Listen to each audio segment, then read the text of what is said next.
ఎట్లా చూసుకున్నా కూడా కనిపిస్తుంది కేవలం వివక్ష మాత్రమే, అక్కసు మాత్రమే. సో పన్నుల వాటాకు సంబంధించి దక్షిణాది రాష్ట్రాల మీద, ముఖ్యంగా తెలంగాణ మీద కూడా కేంద్రం చూపిస్తున్న వివక్ష, తాజాగా కేంద్ర మంత్రి పీయూష్ గోయల్ చేసిన అభ్యంతరకర వ్యాఖ్యలకు సంబంధించి మనతో మాట్లాడడానికి బీఆర్ఎస్ నేత మాజీ మంత్రి నిరంజన్ రెడ్డి మనకి ఫోన్ లో అందుబాటులో ఉన్నారు. నిరంజన్ గారు, గుడ్ ఈవినింగ్ అండి. ఎట్లా చూడాల్సిన అవసరం కనిపిస్తుంది? ఎందుకంటే మొత్తం పోయేది రెవెన్యూ పోయేదే ఇక్కడ నుంచి, కానీ అడగకూడదు, న్యాయమైన వాటా కూడా అడగకూడదు అంటూ దౌర్జన్యపూరితంగా మాట్లాడాలని ఎట్లా తీసుకోవాలి? వాళ్ళ ఒకటి, ఇది వాళ్ళకు ఉండేటువంటి దక్షిణాది రాష్ట్రాల మీద ఉండేటువంటి ఒక చిన్న చూపు. ఉత్తరాది నాయకులు ఎవరైనా సరే, వాళ్ళు ఏ పార్టీలకు సంబంధించిన వాళ్ళైనా సరే, మొదటి నుంచి కూడా, ఆది నుంచి కూడా దక్షిణాదికి సంబంధించినటువంటి రాష్ట్రాల పట్ల వాళ్ళు వ్యవహరిస్తున్నటువంటి తీరు ఎప్పుడు సబబుగా లేదు. ఎప్పుడు ఆయా రాష్ట్రాలను చిన్న చూపుతో చూడడము, అవహేళన చేయడము, అవమానించడము, అదేవిధంగా ఆయా ప్రాంతాల ప్రజల యొక్క ఆస్పిరేషన్స్ ని కానీ, లేకుంటే వాళ్లకు ఉండేటువంటి స్వాభిమానాన్ని కానీ గౌరవించకపోగా దెబ్బతీసేటువంటి విధంగానే పలుసార్లు వాళ్ళ రకంగా ప్రవర్తించినారు. అది మన చరిత్ర కూడా అదే తెలుస్తుంది. వాళ్ళ దక్షిణాది ప్రాంతాలలో బలమైనటువంటి ప్రాంతీయ పార్టీలు కొన్ని దశాబ్దాలుగా ఇక్కడ పాత్ర పోషిస్తున్నాయి. కాంగ్రెసేతర, అదేవిధంగా బీజేపీయేతర రాజకీయ పార్టీలే దక్షిణాది రాష్ట్రాలలో ప్రముఖంగా పరిపాలన చేస్తూ వచ్చినాయి.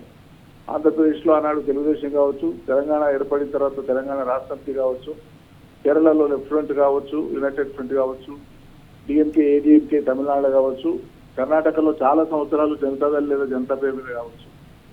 స్థూలంగా చూస్తే జాతీయ పార్టీల్లో అయినటువంటి ఈ రెండు పార్టీలు కానీ వాటి కూటములు కానీ దక్షిణాది రాష్ట్రాలకు సంబంధించినటువంటి ఈ రాష్ట్రాల ప్రజల యొక్క హక్కుల్ని గౌరవించడంలో ఏనాడు కూడా వాళ్ళు సంస్కారం చూపలే. ప్రాంతాల మధ్య భేషజాలు ఉండకుండా అన్ని ప్రాంతాలను సమానంగా చూడాలనేటువంటి విశాల బుద్ధి వాళ్ళు ఎన్న కూడా కనపరచలేదు. పైగా ఇప్పుడు ఉండేటువంటి కేంద్ర ప్రభుత్వంలో ఉండేటువంటి కొంతమంది మంత్రులు మరీ దురహంకారంగా మాట్లాడినారు.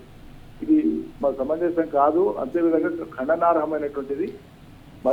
నిరంజన్ గారు, అంటే హక్కులని గౌరవించడం అనే మాట దాకా కాదు, అసలు ఉన్న హక్కులను కూడా పూర్తిగా కాలరాసే విధంగా మాత్రమే కేంద్ర వ్యవహారం ఉంది. అదే చెప్తున్నానమ్మా. ఇప్పుడు ఉండేటువంటి ఈ మినిస్టర్ గారు ఎవరైతే మాట్లాడినారో పీయూష్ గోయల్ గారు, గతంలో కూడా తెలంగాణలో వడ్లు పండించినాము, ఇంత పండింది, ఇంత దేశానికి తలమానికంగా మా పంట ఉంది, కేసీఆర్ నాయకత్వంలో అద్భుతమైనటువంటి వ్యవసాయ ప్రగతి జరిగింది, పంటలు వచ్చినాయి ఇంత అంటే, ఆయన మీరేం చమత్కారం చేసినారు పంటలు పండేనికి అని ఎగతాళి చేయడము. మేము కొనకపోతే, కేంద్రం కొనకపోతే రైతాంగం దెబ్బతింటది ఏంటంటే, యాసంగిలో నూకలైతే కాబట్టి మేము కొనము అన్నారు. మరి నూకలైతే అంటే దానికి మా బాధ్యత ఎట్లా ఉంటుంది అంటే, నూకలు మీరు తినండి అన్నారు, మీ ప్రజలకు తిప్పేయండి అని మాట్లాడినారు. ఇది చాలా అవహేళనగా మాట్లాడినారు. ఇక్కడ మనం గమనించాల్సినటువంటిది ఏంటంటే, దక్షిణాది రాష్ట్రాలు మొదటి నుంచి కూడా జాతీయ సూచికలు లేదా జాతీయ ఎజెండా, అంతర్జాతీయ ఎజెండా ఆయా దేశాలకు ఏదైనా ఇచ్చినప్పుడు ఆ ప్రామాణికతల్ని పాటించడంలో కానీ, సఫలం కావడంలో కానీ దక్షిణాది రాష్ట్రాలు పోటీపడి పనిచేసినాయి.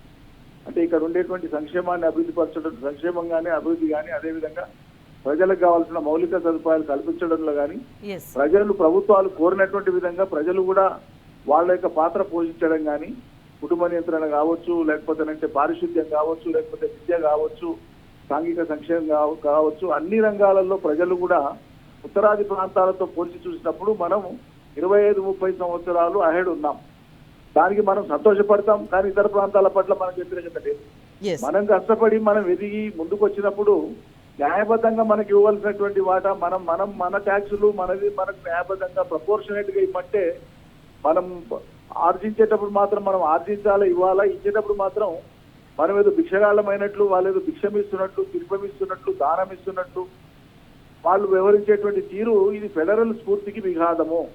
అంతేకాదు భవిష్యత్తులో ఈ రకమైనటువంటి యాటిట్యూడే కొనసాగితే కేంద్ర ప్రభుత్వానికి ఇది ఎక్కడికి దారితీస్తుంది అంటే, దక్షిణాది ప్రాంతాల వాళ్ళు భిన్నంగా ఆలోచించాల్సినటువంటి ఒక ఆగత్యాన్ని కూడా కేంద్ర ప్రభుత్వమే కల్పించినట్లయితుంది. కాబట్టి దేశ హితం కోసం, దేశం యొక్క సమగ్రత కోసం ఖచ్చితంగా కేంద్రంలో ఉండేటువంటి ప్రభుత్వ పెద్దలు చాలా జాగ్రత్తగా మాట్లాడాలి, పై దగ్గర పెట్టుకొని మాట్లాడాలి, నోరు దగ్గర పెట్టుకొని మాట్లాడాలి. దక్షిణాది రాష్ట్రాల ప్రజల యొక్క మనోభావాల్ని దెబ్బతీసే విధంగా, అదేవిధంగా హక్కుల్ని కాలరాసే విధంగా, దక్షిణాదికి రావాల్సినటువంటి వాటా నిధులను ఇచ్చే కాడ ఒక హక్కుగా ఇస్తున్నాం, ఇది మీ హక్కు మీరు తీసుకోండి అనేటట్లు వ్యవహరించకుండా ఫిక్షన్ లాగా ఇస్తున్నాం అనేటువంటి వాళ్ళ వైఖరిని దక్షిణాది రాష్ట్రాల ప్రజలందరూ కూడా ముక్త కంఠంతో ఖండించాలి, తప్పకుండా ఎండగట్టాలమ్మా. థ్యాంక్ యూ నిరంజన్ రెడ్డి గారు. థ్యాంక్ యూ అమ్మా.